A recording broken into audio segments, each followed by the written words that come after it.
What's going on, guys? It's Cliffy here. We must be playing in rain season here in Brisbane, playing at Suncorp Stadium in the first game of the Australian Sevens series, and the weather just does not look suited for Sevens rugby whatsoever. But I don't really have too much to talk about today. The Sevens are now done and dusted at the Rio Olympics. We don't really want to talk too much about New Zealand's performance. Obviously, the women did very well. They picked up a silver medal, losing to the Australians in the final, unfortunately, but the men, we won't really go there, losing in the quarterfinals to Fiji. And that's a great kick and a great chase by DJ Forbes, our inspirational captain, and it does put the pressure on early when it comes to France. So things are looking pretty good so far for our Sevens career mode. I mean, we've done very well to date, and we are going to go and put DJ Forbes in there for a try. So we get the assist. Not that it matters. It doesn't count towards this game. But a nice wee passage that we got quite a few touches on, and we will definitely go and take that there. So great start for the New Zealand Sevens. And would you believe it? In probably the worst conditions that we have played in to date, Declan O'Donnell nails a conversion. I wouldn't say exactly from the sideline, but maybe where that 10-metre mark is. No, that must be a 15-metre mark. And just like that, France are going to reply. That is actually unbelievable. And the amount of times it does happen, it is crazy, because there doesn't seem to be anyone that goes in and sweeps behind when it comes to that there. But we will manage to take the lead because the French kicker has taken a book out of Declan's book. Taken a book out of Declan's book. Yeah, that does make sense. And has gone and missed the conversion. So hopefully, I was going to say it doesn't go and happen to us again. I can't believe we lost that. We were so dominant on it. We just need to keep it. So that's all I really do have to talk about. I don't have much to talk about. You know, Sevens, obviously the women, the Australian women beating the New Zealand women, and I believe it was Fiji. It was Fiji who managed to pick up the gold medal, so well done to them. I believe they absolutely smashed Great Britain, I think, in the final. I think they got about 40-odd points, so a very good effort by them, and I believe that is Fiji's first Olympic medal as well, so well done to them for picking that up there. Jared Hayne obviously missed the boat. He was not a member of the Sevens side. I was going to say, please don't tell me that that is going to happen again. That they're going to go and grab a try from the kickoff. Oh, what are you doing, Cliff? It's a good kick, don't get me wrong. Especially with Declan making that big chase. But it isn't exactly what I wanted. By any stretch of the imagination. And our positioning just seems to be all over the place. And as I've said before, there seems to be more kicking in this, big time, period, than there ever is in some actual Sevens. And O'Donnell is actually going to bang down for the second try.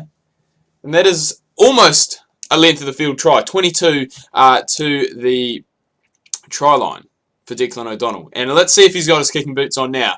This is a lot harder than the first kick, and that has gone to show. Again, probably could have had post next to the post and it still would have missed. Could have gone for the Aussie rules setup and still would have missed. Wouldn't have even got the 1 point.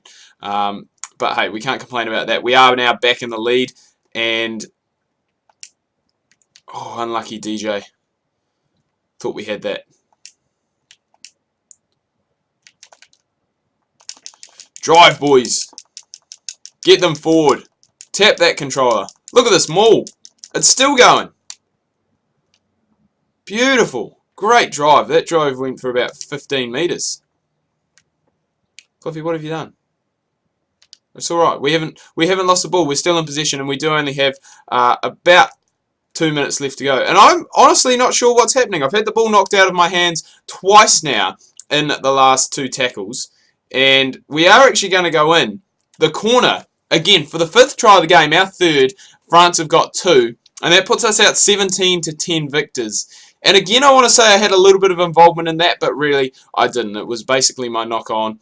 And again, Declan, the first one must have been a one-off, mate, because the rest have been absolutely terrible. We've got about a minute left to go until half-time. We're up by a converted try at the moment, and we'll be looking to go and capitalise on that a little bit more. But we do need to make sure that the usual doesn't happen and that we concede very early on off the kickoff, which is something that has become a little bit relevant, I guess you would say, for this New Zealand Sevens side when it has come to,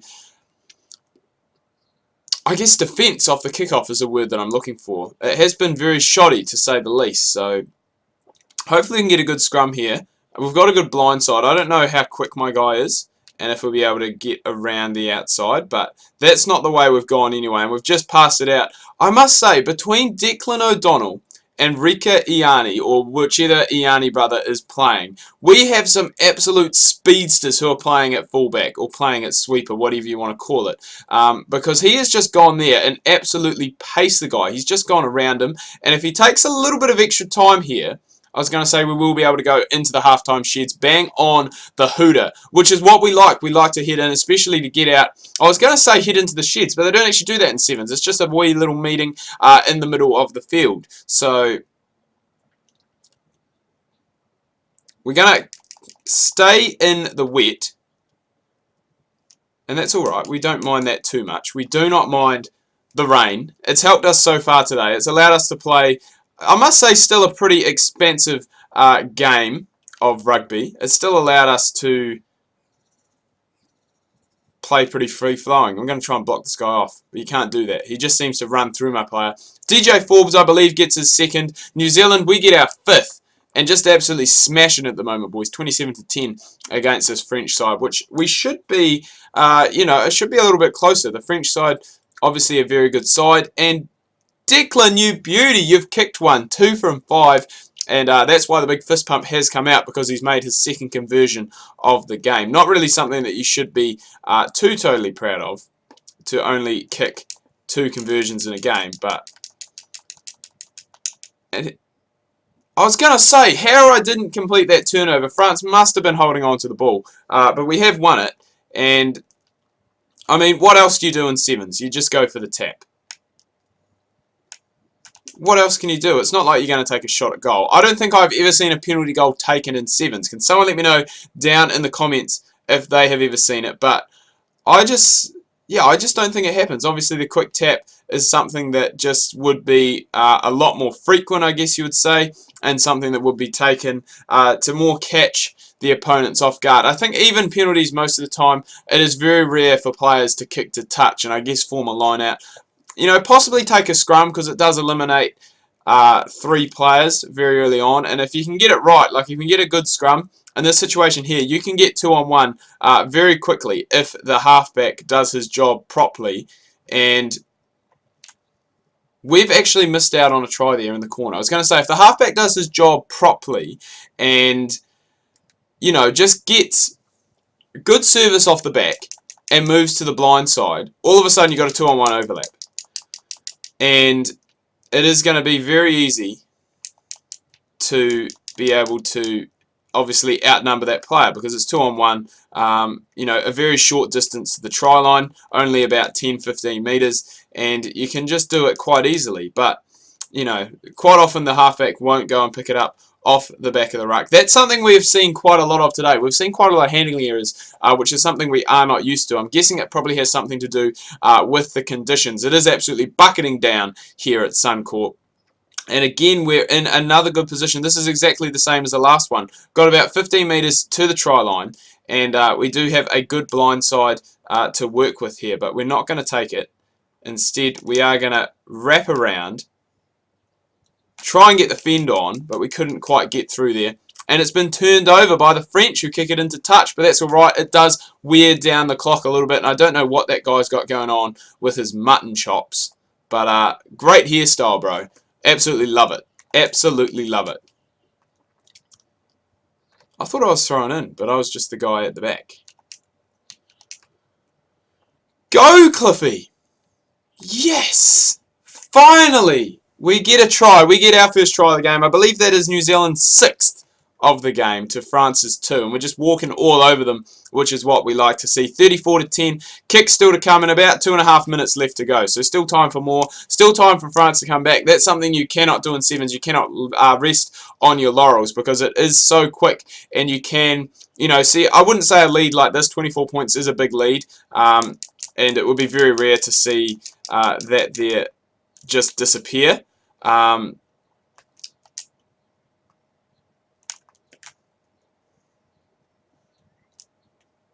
Oh my god, I thought that was going to go out. Why did I offload? I was trying to keep the game going, trying to keep the game flying. But yeah, from 24 points down, you probably wouldn't see a comeback of that sort. But, you know, 2 tries, and, you know, you could potentially see it happen. I mean, there's a 5-pointer there, pretty close to the post. Could be another 2 added on, and all of a sudden it is just a 17-point deficit. So, you know, if you have only a 15, you know, 15, 14-point lead, shall we say, it's not, you know, you're not safe.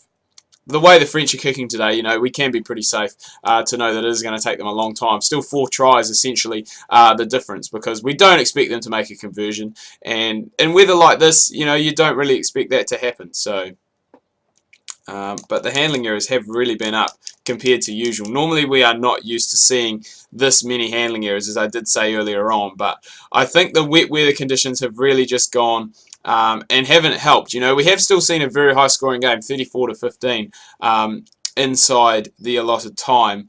But yeah, the handling errors. It has been a fairly stop-start game to date so far. So. We won't complain about that too much, though. This, you'd have to say, probably is going to be roughly around the last play of the game. And the French are the ones that do have possession. So you'd have to say 20 seconds left to go. The game is done and dusted. But it is just a question of whether France can hit back with a late try. I guess just to restore a little bit of pride for the French side. But I'm imagining they may knock on very soon. We have gone over the hooter now. And I don't know why that guy just didn't continue to run. Because he had open space. I don't know. I don't know what the AI is thinking at times. What a tackle from DJ Forbes. There was actually cover out there too. I thought that I was the last man and that we were in a little bit of trouble. But I believe Declan O'Donnell was out there sweeping. And we are actually going to lose the ball there. I honestly thought that we had it. And that it was going to be a very easy put down, but not quite the case. Come on, boys. We got to get there. We got to get into it. The French, I have a funny feeling that they're going to score here, and they are actually going to dot down. So that does make it a little bit more respectable for the French side. Only down by 14 with the kick still to come. But the way the kickers have been kicking today, you wouldn't imagine that this would go over. But funnier things have happened, but it's not the case. 34-20 is the final score, so a good win for the New Zealand Sevens side, and we will take that heading into our next round robin game. But I'm going to wrap things up here, guys. Do hope you've enjoyed this video. If you have, please remember to leave a like. If you are new, please do subscribe. Make sure you check out my Facebook and Twitter links that can be found down below in the description. Make sure you tune into where I've got more Don Bradman, My Career Reborn, coming your guys' way. Make sure you do not miss that.